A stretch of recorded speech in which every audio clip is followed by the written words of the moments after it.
মুহররম মাসের সবচেয়ে গুরুত্বপূর্ণ আমল হলো বেশি বেশি রোজা রাখা। বেশি বেশি কি রাখা? রোজা রাখা। নবী করিম সাল্লাল্লাহু আলাইহি সাল্লাম বলেছেন, আফদালুস সিয়ামি বা'দা রমাদান শাহরুল্লাহিল মুহররম। আল্লাহর কাছে রমজানের পরে নফল রোজার জন্য সবচেয়ে আদর্শ এবং শ্রেষ্ঠ মাস হলো মুহররম মাস। এজন্য ভাই মুহররম মাসে বেশি বেশি নফল রোজা রাখার চেষ্টা করতে হবে। বেশি বেশি তো দূরের কথা, অনেকে একটাও রাখতে পারেন না, অন্তত 2-4টা হলেও রাখার চেষ্টা করবো ইনশাআল্লাহ। মুহররম মাস কিন্তু শুরু হয়ে গেছে, মুহররম মাস আরম্ভ হয়ে গেছে। আমরা এখন মুহররম মাসের মধ্যে আছি। সম্মানিত মাসের মধ্যে সম্মানিত 4টা মাস আছে, এর ভিতরে সবচেয়ে শ্রেষ্ঠ হলো এই মুহররম মাস, বছরের প্রথম মাস, হিজরি বর্ষের।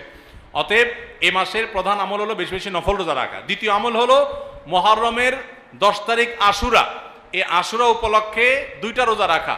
9 আর 10 রাখলে বেশি উত্তম, আর না হলে 10 আর 11 এই 2টা রোজা রাখা নারী পুরুষ সকলের জন্য সুন্নাহ। নারীরা যদি মাসিক অবস্থা না থাকেন তারা রাখবেন না, মাসিক অবস্থা না থাকলে তারা রাখবেন না।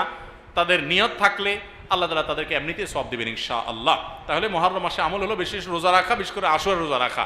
এর বাইরে মুহররম উপলক্ষে স্পেশাল কোনো আমল নাই যে এই মাসের জন্য আলাদা করে এটা করণীয় আছে।